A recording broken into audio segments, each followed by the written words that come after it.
علیہ السلام کا تذکرہ فرمایا ہے اور اس میں ہمارے لیے سیکھنے کی بہت سی چیزیں ہیں۔ ایک یہ بھی بڑا خوبصورت پیغام ہے اس سورہ مبارکہ میں کہ جب حضرت جناب سیدنا یوسف علیہ السلام قید خانے سے باہر آنے لگے تو بادشاہ مصر آپ کو لینے کے لیے جب آیا تو اس وقت آپ نے فرمایا کہ میں اس جیل سے اکیلا باہر نہیں آؤں گا، جتنے قیدی ہیں ان سب کو بھی میرے ساتھ رہائی دے۔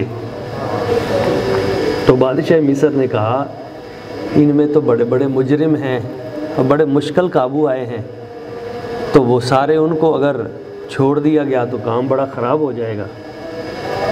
تو آپ نے فرمایا بڑے مجرم ہوں گے جتنے بھی ہوں گے پہلے تھے، اب نہیں ہیں، اب میری صحبت میں رہے ہیں، اب انہوں نے کلمہ طیبہ پڑھ لیا ہے، مسلمان ہو گئے ہیں، اب یہ نہیں رہے برے، اب میری وجہ سے ان کو بھی چھوڑ ورنہ میں باہر نہیں آؤں گا۔ تو جب حضرت سیدنا یوسف علیہ السلام باہر آئے تو اکیلے باہر نہیں آئے، سارے کی ساری جیل کے جتنے قیدی تھے سب کو رہائی مل گئی۔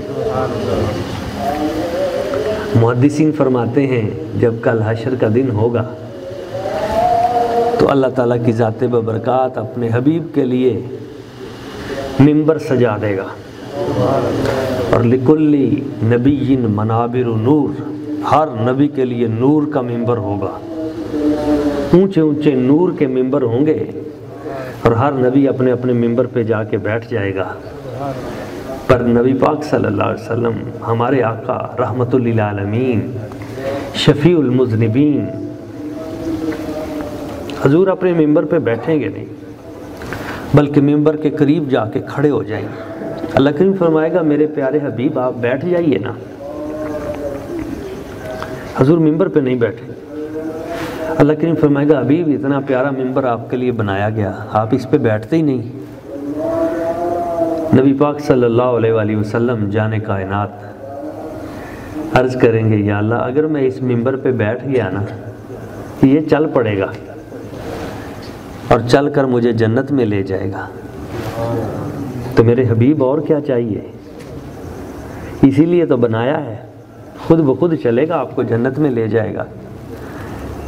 تو حضور عرض کریں گے نہیں اللہ اگر میں جنت میں چلا گیا تو پیچھے جو میری امت رہتی ہے اس کا کیا بنے گا، میں نے تو جنت میں نہیں جانا ایسے۔ تو اللہ کریم فرمائے گا پیارے حبیب آپ کیا چاہتے ہیں؟ تو حضور عرض کریں گے یا اللہ میں یہ چاہتا ہوں میری امت بھی جنت میں جائے۔ یوسف علیہ السلام نے کہا میں رہا ہوا ہوں تو سارے ہوں، میں نے اکیلے نہیں تخت پہ بیٹھنا، باہر نہیں نکلنا۔ حضور عرض کریں گے یا اللہ نہیں میں نے سب کو لے کے جانا ہے۔ اللہ کریم فرمائے گا چلو حبیب ایسے کرو آپ کی امت میں سے جس کے دل میں گندم کے دانے جتنا ایمان ہے آپ اسے بھی دوزخ سے نکال لیں۔ تو سرکار اپنا دست مبارک ایسے کر کے دوزخ میں سے اپنے امتی کو باہر نکالیں گے۔ اور دوزخ کتنی گہری ہے، ایک پتھر اگر ایسے پھینک دیا جائے تو حضور فرماتے ہیں 70 سال لگ جاتے ہیں، 70 سال وہ پتھر نیچے چلتا جاتا ہے پھر جا کے اس کی تہہ میں پہنچتا ہے، اتنی گہری۔ تو اس گہرے گڑھے میں اگر کوئی امتی پڑا ہے اور اس کے دل میں ایک دانے جتنا ایمان ہے، حضور ایسے اشارہ کر کے باہر نکال لیں گے۔ جو نبی اتنے گہرے گڑھے میں سے اپنی امتی کو اشارہ کر کے نکال سکتا ہے، وہ تیری میری چھوٹی مشکل جو ہے اس میں سے ہمیں باہر کیوں نہیں نکال سکتے؟ لاکھوں کو نکالیں گے اور پھر اپنے ممبر کے پاس آ کے کھڑے ہو جائیں گے۔ اللہ کریم فرمائے گا میرے حبیب اب تو بیٹھ جائیے، یا اللہ ابھی بھی کچھ بندے رہ گئے۔ تو اللہ تعالیٰ فرمائے گا چلو میرے حبیب ایسے کرو جن کے دل میں رائی کے دانے کے جتنا، جو کے دانے کے جتنا ایمان ہے وہ بھی نکال لو۔ حضوروں نے بھی نکال لیا، رائی کے دانے کے جتنا ایمان ہے وہ بھی نکال لو۔ حتیٰ کہ پھر اللہ کریم فرمائے گا اس دانے کے بھی اگر کوئی 3 ٹکڑے کیے جائیں نا، اس سے بھی کم جس کے دل میں ایمان ہے اسے بھی نکال لو۔ حضور کے بازو تھکیں گے نہیں، اس گناہگار امت کے لیے لاکھوں کو نکالیں گے اور جنت کی طرف نہیں جائیں گے، اپنی امت کا خیال کریں گے، ایک ایک کو پہچانیں گے۔ اچھا یہ بھی آپ دیکھیں رائی کا دانہ کتنا ہوتا ہے، اس کے پھر 3 ٹکڑے کریں تو کتنا ہوتا ہے؟ اس سے کم ایمان اگر کسی کے دل میں ہو، مجھے بتائیے کہ کیا کسی کے دل میں چیک کیا جا سکتا ہے کہ کتنا ایمان ہے؟ دیکھیں نا تھرمامیٹر ہوتا ہے، بخار چیک کرتے ہیں، ECG ہم کرتے ہیں، مشین ہے بھائی، شوگر سٹیک ہے لگا کے جناب چیک کرتے ہیں شوگر کتنی ہے، درد بھی چیک ہو جاتی ہے، ڈیل اس کا ہے پیمانہ کہ اس بندے کو اس وقت درد کتنی ہے، تکلیف کتنی ہے۔ مگر کیا کسی کے جسم کو کوئی ایسا کوئی انسٹرومنٹ ہے، کوئی ایسی کوئی آلات ہیں کہ بندے کو لگائیں اور وہ بتائے کہ اس کے اندر ایمان اتنا ہے؟ کوئی ایسا جناب تھرمامیٹر جو ایمان بتائے؟ تو بندے کا پتہ ہی نہیں چلتا اس کے دل میں ایمان ہے کتنا، یہ بندہ دیانتدار ہے یا خائن ہے۔ علامہ اقبال اسی لیے تو کہتے تھے لباس خضر میں یہاں سینکڑوں راہزن بھی پھرتے ہیں، اگر دنیا میں جینا ہے تو کچھ پہچان پیدا کر، اوپر سے کچھ نیچے سے کچھ، اندر کچھ ہے دل میں، باہر زبان پہ کچھ ہے۔ تھا کچھ بیان اور ابھی کچھ بیان ہے، پیر نصیر الدین نصیر رحمہ اللہ کہتے ہیں تھا کچھ بیان اور ابھی کچھ بیان ہے، گویا تیری زبان کے نیچے زبان ہے۔ پتہ نہیں نہ چلتا، مگر میرے آقا کریم صلی اللہ علیہ وسلم حضور کی نگاہ اتنی ہے کہ دوزخ کی تہہ میں بھی اگر کوئی بندہ پڑا ہے اور اس کے دل میں رتی سے چھوٹا ایمان بھی اگر اس کے دل میں موجود ہے، میرے سرکار اس کو بھی پہچان لیتے ہیں جو ایک رائی کے دانے کے برابر اس سے کم ایمان کو جان لیتے ہیں۔ تو یہاں جو حضور کے دیوانے مستانے حضور کی چاہت میں بیٹھے ہوئے ہیں، حضور انہیں نہیں پہچانیں گے؟ تو آخری امتی کو بھی حضور نکالیں گے، حتیٰ کہ داروغہ جہنم کہے گا جب حضور اس کو بھی نکال لیں گے نا تو داروغہ جہنم کہے گا یا رسول اللہ یا حبیب اللہ آپ نے پیچھے دوزخ کے لیے چھوڑا کیا ہے اپنی امت میں سے؟ یہ کرم نوازیاں ہوں گی حضور کی۔ ہاں یہ کوشش کریں کہ ہمارا خاتمہ ایمان پہ ہو، ہم حضور کی امت میں اٹھیں، امت میں رہتے ہوئے دنیا سے جائیں، امت میں اٹھیں، ان گناہوں سے ہم بچیں جو گناہ بندے کے ایمان کو سلب کر لیتے ہیں۔ تو حضرت یوسف علیہ السلام جب یعقوب کے پاس حضرت عزیز مصر سے بادشاہ مصر کے پاس پہنچے، اس نے آپ کو تخت پہ بٹھایا اور پھر ملک آپ کے حوالے کیا، اور پھر آپ نے اس میں جو سوشل ریفارمز شروع کیں اور کنویں بنائے، بستیاں آباد کیں، نئے نئے دریا اور نہریں جاری کیں اور باغات قائم کیے اور فصلیں زمینیں آباد کیں، افراد کو تنخواہوں پر متعین کیا، اور اسی طرح اپنے محصول پہ انہیں متعین کیا کہ تم نے ہر بستی سے جا کر تم نے گندم کو اکٹھا کرنا ہے، اس کا ریٹ اور یہ ساری چیزیں۔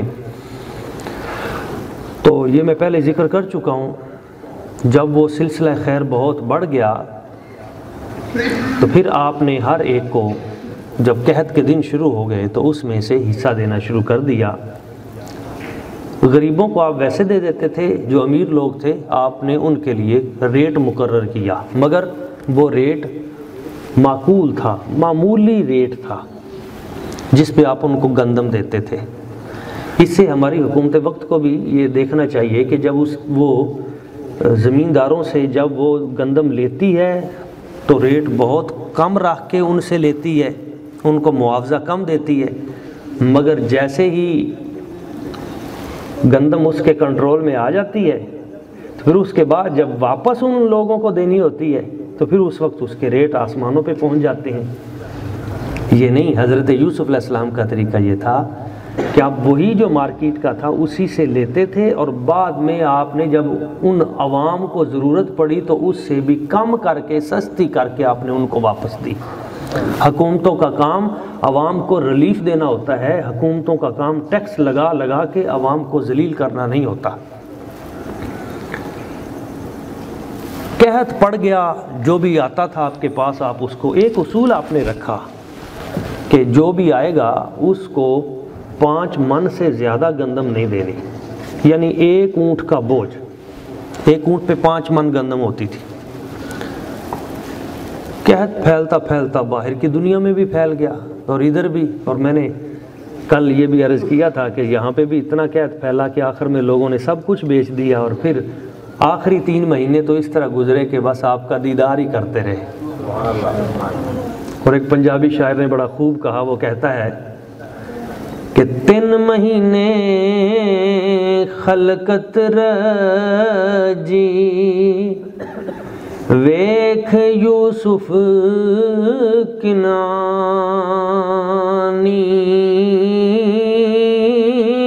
جنا محمد عربی ڈیٹھا او رجے دوئی جہانی۔ وہاں 3 مہینے اور ادھر جنہوں نے حضور کو دیکھ لیا، پھر ساری زندگی کے لیے اللہ نے ان کو دیا، صاحب قناعت بنا دیا، صاحب فخر بنا دیا۔ اور ایک فرق بھی ہے، یہ بھی یاد رکھیے گا، حضرت شاہ عبد الرحیم دہلوی، حضرت شاہ ولی اللہ محدث دہلوی کے والد گرامی، انہوں نے نبی پاک صلی اللہ علیہ وسلم سے عرض کی تھی، یا رسول اللہ، یا حبیب اللہ، یوسف علیہ السلام کو دیکھ کر تو مصر کی خواتین نے اپنی انگلیاں کاٹ لی تھی، مگر آپ کے حسن کو دیکھ کے مدینہ طیبہ کی کسی خاتون نے انگلی کاٹی ہو، یہ تو نہیں ملتا روایات میں۔ اس کی وجہ کیا ہے؟ تو میرے آقا کریم صلی اللہ علیہ وسلم نے فرمایا، حضرت شاہ عبد الرحیم دہلوی رحمۃ اللہ تعالیٰ علیہ فرمایا، اس میں حکمت تھی، اللہ کریم نے اپنی غیرت کی وجہ سے میرا حسن بے نقاب کیا ہی نہیں، مجھ پہ اپنے جمال کے، اپنے کرم کے 70,000 پردے اللہ کریم نے رکھے ہوئے ہیں، اور ان میں سے اگر ایک پردہ اٹھا دیا جائے تو یہ کائنات حضور کے حسن کا تحمل ہی نہیں کر سکتی۔ یہ وہ وجہ تھی، مگر اس کے باوجود اعلیٰ حضرت نے کیا کہا؟ آپ کہتے ہیں، حسن یوسف پہ کٹیں مصر میں انگوشت زنا، سر کٹاتے ہیں تیرے نام پہ مردان عرب۔ خوبصورت تقابل ہے، حسن یوسف پہ کٹیں، ادھر یوسف علیہ السلام کے حسن کو دیکھ کے انگلیاں کٹیں۔ یا رسول اللہ، یا حبیب اللہ، آپ کی شان یہ ہے، آپ کے حسن کو تو ان لوگوں نے دیکھا ہی نہیں، اور بعد والوں نے بھی نہیں دیکھا، دیدار ہی نہیں کیا، سر کٹاتے ہیں تیرے نام پہ۔ ادھر حسن دیکھ کے انگلیاں کٹی ہیں، ادھر دیکھا نہیں ہے، 1400 سال گزر گئے ہیں، سر کٹاتے ہیں تیرے نام پہ، حسن پہ نہیں، نام پہ، نام پہ۔ اور دوسرا تقابل دیکھیے، حسن یوسف پہ کٹیں، کٹیں کا مطلب ہے صرف ایک بار ہی کٹیں، نہ پہلے کبھی کٹیں نہ بعد میں کبھی کٹیں، حالانکہ بعد میں بھی تو تھا، لیکن پھر بعد میں نہیں، ایک بار۔ لیکن ادھر حضور کی جب باری آئی تو یہ نہیں کہا کہ ایک بار نہ، سر کٹاتے ہیں، کٹاتے ہیں، کٹاتے رہیں گے قیامت کی صبح تک۔ اور تیسرا تقابل، حسن یوسف پہ کٹیں مصر میں، مصر کی عورتوں نے، مصر کے لوگ ویسے حسن پرست تھے، ان کا حسن پہ فریفتہ ہو جانا کوئی ایسی بات نہیں، عجیب بات نہیں تھی۔ مصر کے لوگوں کی بات اور ہے، ادھر کون تھے؟ مردان عرب، عرب کے لوگ تھے، اور بظاہر پہلے بدو تھے، سخت تھے، متشدد تھے، ان کے دلوں میں کوئی جذبہ محبت پھوٹتا ہی نہیں تھا، صحراؤں میں رہتے تھے، تلواروں سے کھیلتے تھے، جنگجو تھے، بس لڑائی۔ ان لوگوں کے، ان کا انگلیاں کاٹ لینا اتنی بڑی بات نہیں ہے، وہ ان سخت متشدد لوگوں نے جب حضور کی ذات پہ فدا ہوئے تو اپنی گردنیں حضور پہ نشاور کر دی، یہ بات ہے اصل۔ اور اگلا تقابل بھی دیکھیں، حسن یوسف پہ کٹیں مصر میں انگشت زنا، انگشت انگلی کٹی، ادھر انگلی نہیں کٹی، سر کٹاتے ہیں انگلی اور سر کا مقابلہ ہے۔ اور پھر اگلی بات کیا ہے، اس نے یوسف پہ کٹی مصر میں انگشت زنا۔ عورتوں نے، عورت جذباتی ہوتی ہے، اور جب جذبات میں آتی ہے تو پھر کچھ بھی کر سکتی ہے۔ جذبات میں فیصلے سخت بھی ہو جاتے ہیں، اس لیے اللہ کریم نے جو طلاق کا حق ہے وہ مرد کو دیا ہے، عورت کو نہیں دیا۔ قرآن مجید میں ہے وَبِيَدِهِ عُقْدَةُ النِّكَاحِ، نکاح کی گانٹھ مرد کے ہاتھ میں ہے، کیونکہ اس میں حوصلہ ہوتا ہے، صبر کا مادہ۔ تو عورت کے ہاتھ میں نکاح کی گانٹھ کیوں نہیں دی گئی؟ تو بڑی خوبصورت بات یہاں لکھی ہے مفسرین نے، اور بات سچی ہے۔ وہ کہتے ہیں اگر نکاح کی گانٹھ عورت کے ہاتھ میں ہوتی تو کوئی مرد جو ہے وہ نکاح والا نہ بچتا، جس کو طلاق نہ ہوئی ہوتی، کیونکہ جب غصے میں آنا ہے بس پھر ایک بار چھٹی، اور جب وہ ختم ہونی ہے کیفیت تو پھر اس کے بعد دیکھنا ہے۔ اور ایک نقطہ چلیں یہ بھی ساتھ سمجھ میں آ گیا یہاں، کہ جس وقت وہاں پہ باہر آئے نا یوسف علیہ السلام وہ کمروں سے، تو پیچھے زلیخا تھی اور اس نے آ کے ایک جملہ کہا تھا، قالت ما جزاء من اراد باہلک سوءا، کہ اس بندے کی جزا کیا ہے اے عزیز مصر، میرے سرتاج، میرے شوہر، اس بندے کی جزا کیا ہے؟ من اراد باہلک سوءا، جس نے تیری بیوی کے بارے میں برا سوچا، الا ان یسجن او عذاب علیم، اسے جیل میں بھیج دیا جائے اور دردناک سزا دی جائے۔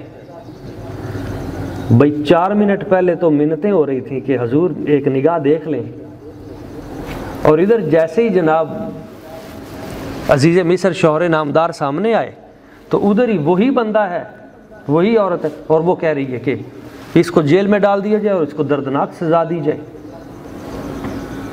اس سے ہمارے لیے ایک سبق بھی ہے کہ جب بھی کبھی ایسی سچویشن ہوگی تو کوئی ساتھ نہیں دے گا، اس لیے اپنے دامن کو پاک رکھیے۔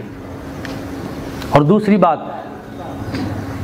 بی بی نے یہ نہیں کہا کہ اس مرد کی سزا کیا ہے جس نے میری عزت کی طرف ہاتھ اٹھایا، من ارادنی یا من اراد الیہ سوءا، جس نے میری طرف بری نگاہ سے دیکھا، یہ نہیں کہا۔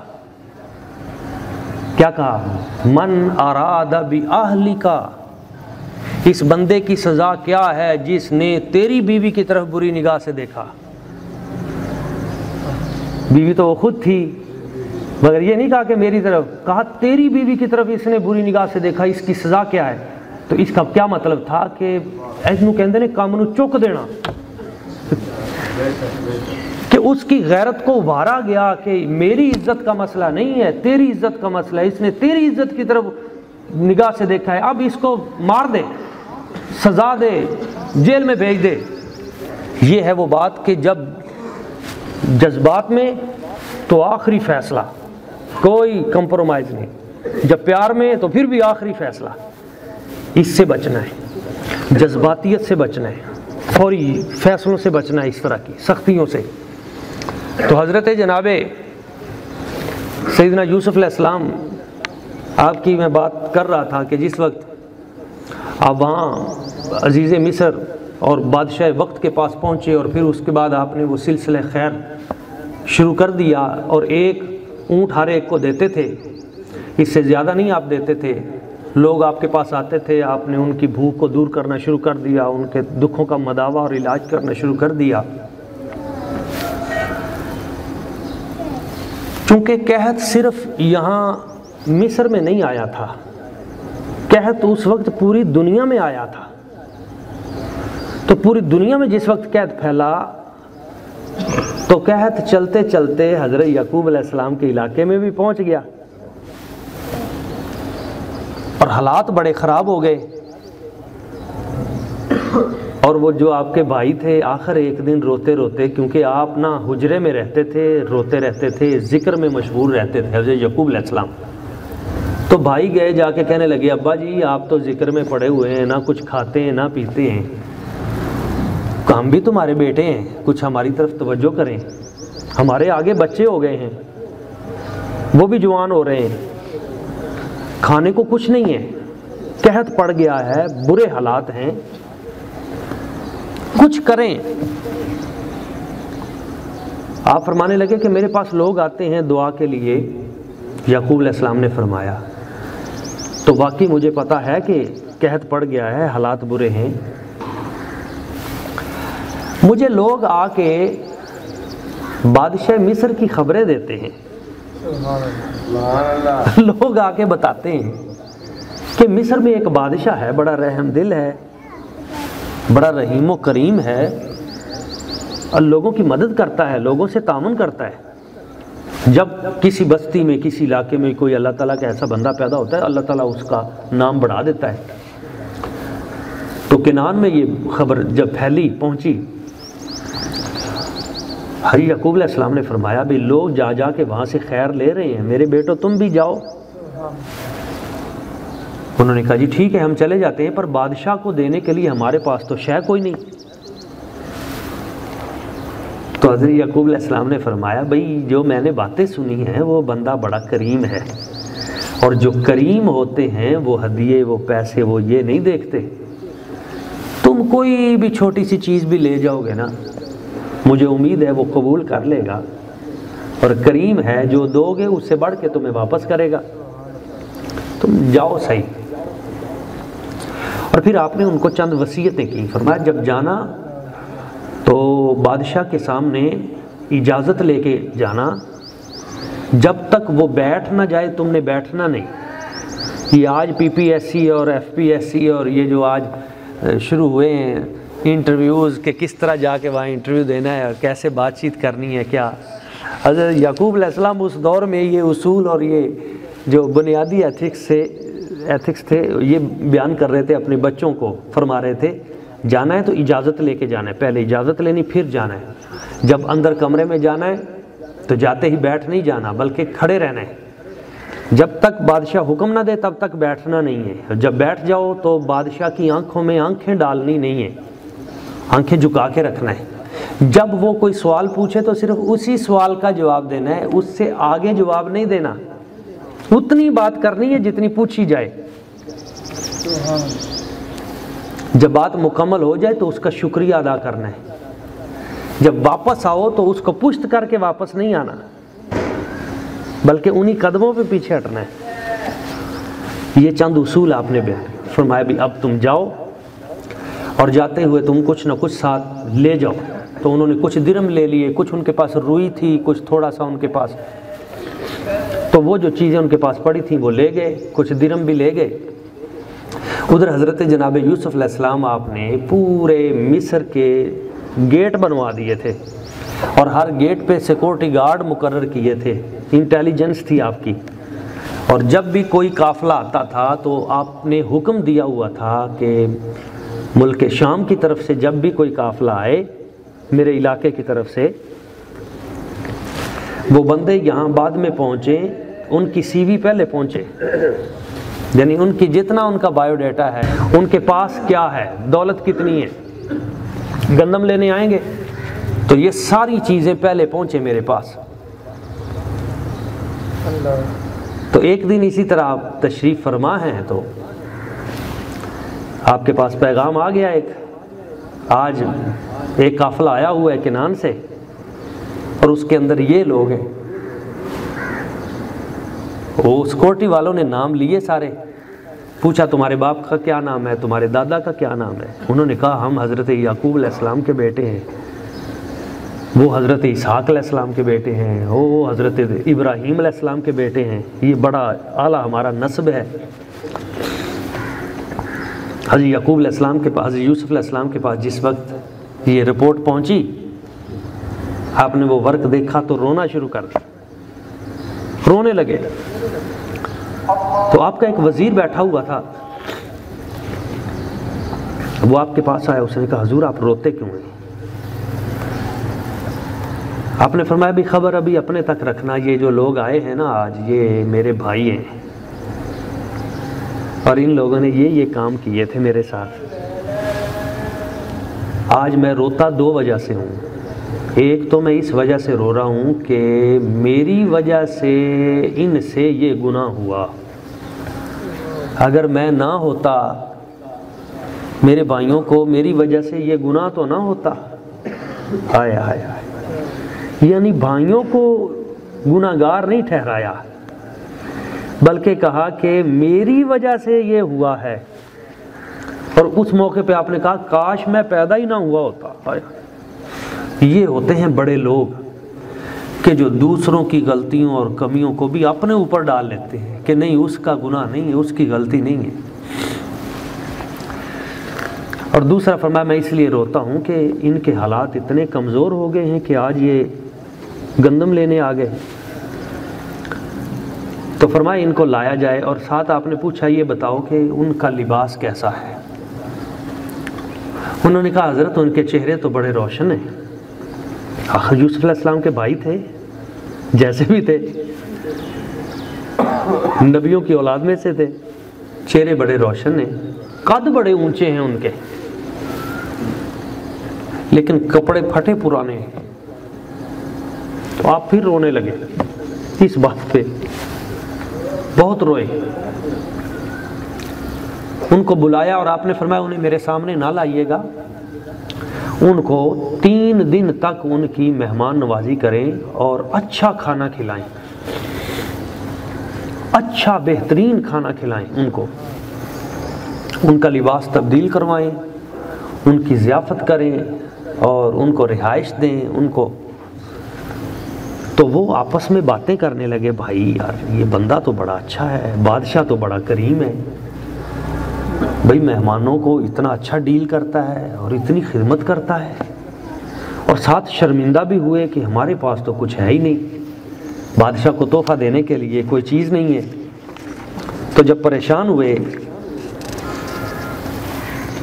دل میں خیال آیا کہ اب کیا پیش کریں گے. تو تیسرے دن آپ نے بلوا لیا, نقاب آپ نے پہنا ہوا تھا, ان سب کو بلا لیا, کہا بھائی ان کا سامان جو ہے وہ بھر دو. کتنے لوگ ہیں؟ ہاں بھائی کتنے لوگ ہو تم؟ انہوں نے کہا جی ہم 10 لوگ ہیں. اچھا تو کوئی اور بھی لے آتے ساتھ؟ انہوں نے کہا جی وہ ایک ہمارا بھائی اور ہے. تو وہ تو حضرت بنیامین آپ کے بھائی تھے نا, وہ ابا جی کی خدمت کے لیے وہاں آئے. تو فرمایا اچھا تم 11 بھائی ہو؟ انہوں نے کہا جی بھائی تو ہم 12 تھے, ایک بچپن میں گم ہو گیا تھا, باقی ہم 11 ہیں. تو ایک بھائی جو ہے ابا جی نے اپنی خدمت کے لیے رکھا ہوا ہے. آپ نے فرمایا اچھا وہ جو ایک بھائی ہے وہاں پہ, تو آپ نے دیکھا ہے کہ میں مہمان نواز کیسا ہوں؟ انہوں نے کہا جی کمال کر دیا آپ نے, ایسی مہمان نوازی تو کوئی کرتا ہی نہیں ہے. اچھا فرمایا تم اپنے اونٹ دیکھو کہ مال پورا پہنچ گیا ہے؟ انہوں نے کہا جی وہ گندم سے بھر دیے انہوں نے. تو فرمایا جب تمہیں پتہ ہے کہ میں مال بھی پورا دیتا ہوں, مہمان نواز بھی ہوں, تو تم اس کو بھی ساتھ لے آتے. ایک اونٹ اتنی دور سے لمبا تم نے سفر کیا ہے, تو ایک اونٹ تمہیں اور گندم کا مل جاتا.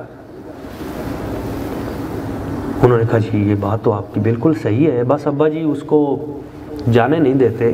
کہا چلیں انہیں بھی کہنا, انہیں اس کو بھیجیں, بلکہ مجھے تو یوں لگتا ہے کہ جیسے تمہارا کوئی اور بھائی ہے ہی نہیں. انہوں نے کہا نہیں جی نہیں ہے, اس کا نام بنیامین اس کا نام ہے. فرمایا نہیں تم جھوٹ تو نہیں بولتے؟ انہوں نے کہا نہیں جی سچ بولتے ہیں. فرمایا پھر اگلی بار لے کے آنا اسے, اور ساتھ ڈراوا بھی دے دیا. فَإِن لَمْ تَأْتُونِي بِهِ فَلَا كَيْلَ لَكُمْ عِنْدِي وَلَا تَقْرَبُونَ.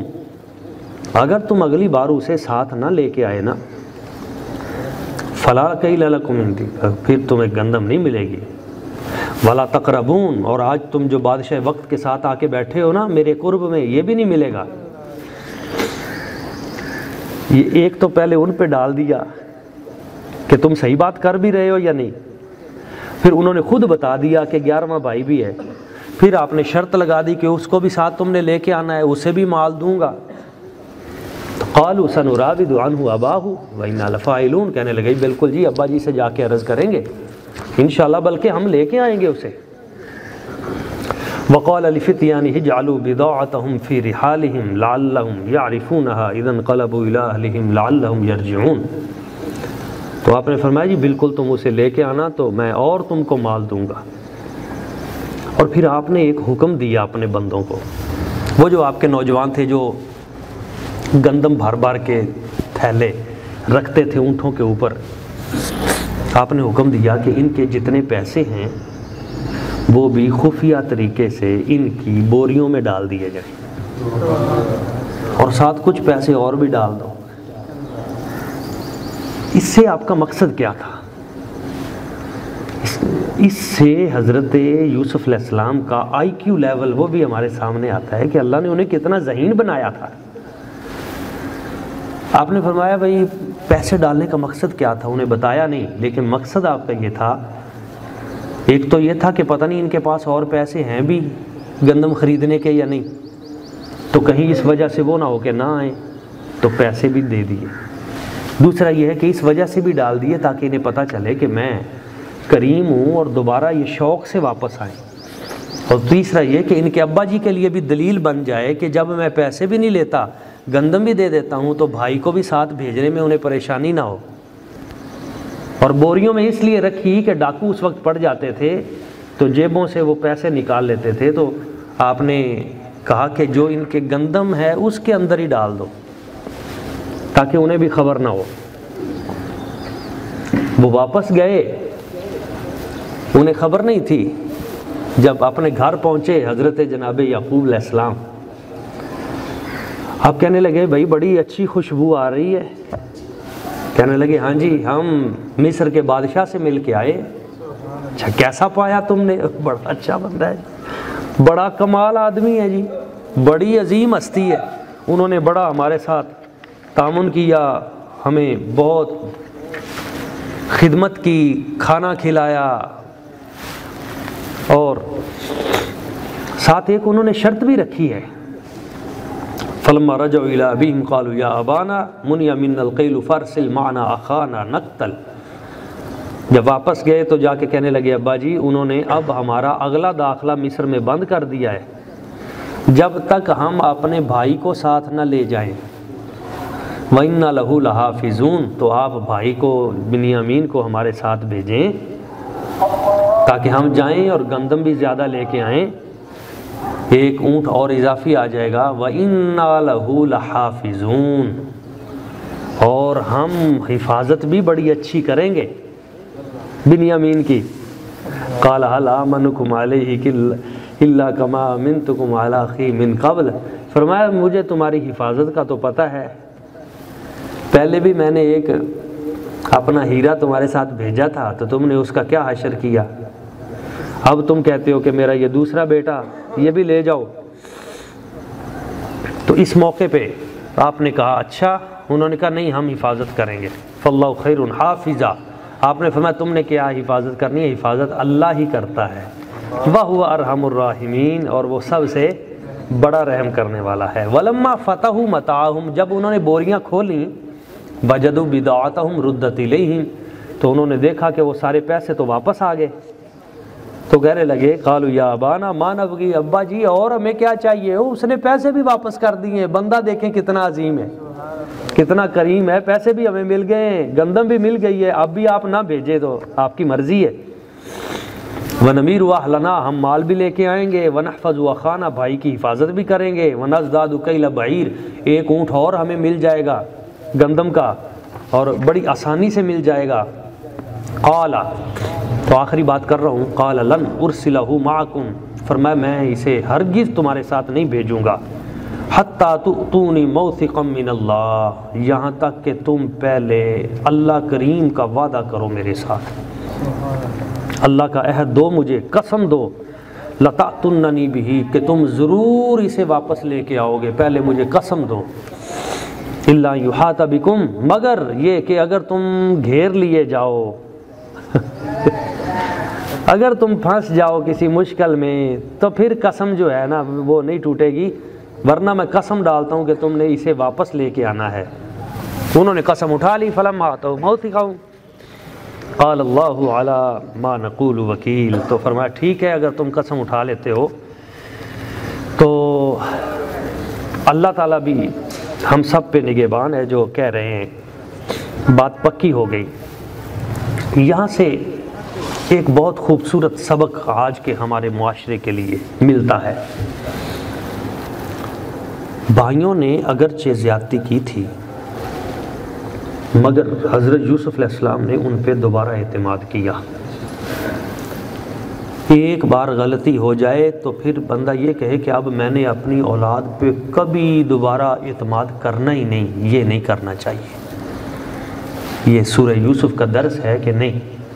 دوسرا اس میں درس یہ ہے، آج کل ایسے ہوتا ہے نا کہ اولاد نافرمان ہو، غلطی کر لے تو 2-3 طریقے ماں باپ کرتے ہیں۔ کیا بھائی بچے نے کوئی غلطی کی، نافرمانی، سختی کی، مارنا شروع کر دیا، قطع تعلقی بھی کر دی، اور پھر انہیں گھر سے بھی نکال دیا۔ ایسے بھی کرتے ہیں ماں باپ، پھر کبھی ان سے زندگی میں تعلق نہیں رکھنا۔ تم ہمارے لیے مر گئے، ہم تمہارے لیے مر گئے۔ سلام بھی نہیں کرتے کئی ماں باپ اپنے بچوں سے۔ یہ نہیں کرنا، یہ بہت بڑی غلطی ہے۔ کیا کرنا ہے؟ حضرت یعقوب علیہ السلام کے ساتھ بچوں نے کتنی بڑی ایک قسم کی زیادتی کی، مگر 40 سال میں کبھی بھی ایسا نہیں ہوا کہ آپ نے بچوں سے اپنا تعلق توڑ لیا ہو۔ آپ ہر موقع پہ آپ نے تعلق ان سے رکھا، ان کو نیکی کی وصیت کرتے رہے، تبلیغ کرتے رہے، تلقین کرتے رہے، اور پھر جب کبھی انہوں نے آپ پہ اعتماد کیا اور کوئی ایسی بات تو پھر بھی آپ نے ان پر اعتماد کیا۔ بچوں سے رشتے توڑے نہیں جاتے، جوڑے جاتے ہیں اور ان پہ اعتماد کیا جاتا ہے، اور غلطیاں کوتاہیاں معاف کی جاتی ہیں، ان پہ پردے ڈالے جاتے ہیں۔ ان کی کمی کوتاہی کو ساتھ لے کے چلنا، یہی بڑے لوگوں کا کام ہوتا ہے۔ ایک بات ہمیشہ یاد رکھیں، بڑا وہ ہوتا ہے جو رشتہ نبھانے کا فن جانتا ہو۔ رشتہ توڑنا تو 1 سیکنڈ کا کام ہے، 1 سیکنڈ میں کڑک، لیکن بڑا وہ ہے جو رشتہ بچا جائے کہ نہیں کسی طریقے سے اس کو ساتھ۔ اور ایک اور بات بھی یاد رکھیے گا، رشتہ آپ نے نبھانا ہے۔ یہ تہیہ کر لیں کہ اگلا میرے ساتھ زیادتی بھی کرے، ظلم بھی کرے، کوئی نہ کوئی، میں نے اس سے رشتہ نبھانا ہے، اور اپنی حد تک، آخری حد تک میں نے اس کو چلانا ہے۔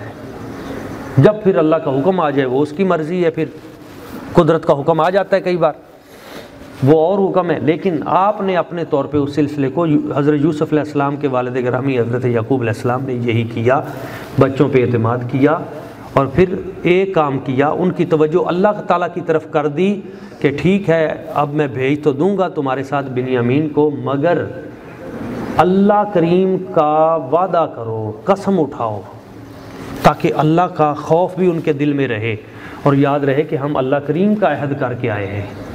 اور ساتھ آپ نے فرمایا اب میں تمہیں ایک وصیت کرتا ہوں، اور وصیت یہ ہے کہ وقال یا بنی لا تدخلوا من باب واحد وادخلوا من ابواب متفرقہ۔ اب تم 11 بھائی جا رہے ہو تو تم نے مصر میں اکٹھے داخل نہیں ہونا، بلکہ تم نے الگ الگ دروازوں سے جانا ہے۔ 5 دروازے تھے مصر کے، الگ الگ دروازوں سے تم نے مصر میں داخل ہونا ہے، اکٹھے ایک دروازے سے داخل نہیں ہونا۔ اس میں کیا حکمت تھی؟ بہت بڑی حکمت تھی کہ جب تم 11 کے 11 جوان اکٹھے، حسن و جمال والے، لمبے قد والے اکٹھے داخل ہوگے تو کوئی جب تمہیں دیکھے گا تو تمہیں نظر لگا دے گا کہ یہ کتنے خوبصورت جوان ہیں، تو نظر سے بچو، نظر برحق ہے۔ اس لیے اس آیت مبارکہ سے یہ ثابت ہوا کہ اگر بندے کے پاس کوئی ایسا کمال ہو جس کو دیکھ کر لوگوں میں حسد پیدا ہو تو بندہ اپنا وہ کمال چھپا لے اور کوشش کرے کہ نظر نہ لگے، اور اگر نظر لگ جائے تو پھر اس کا علاج کیا ہے۔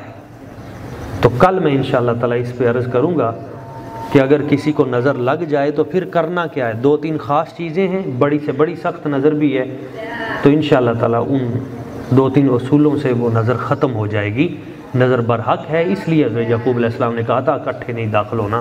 اور پھر جب وہ واپس آئے تو پھر کیا باتیں ہوئیں، اور پھر جب گئے تو پھر بہت اہم باتیں، تو یہ کل انشاءاللہ تعالی اس پہ تفصیلاً گفتگو ہوگی۔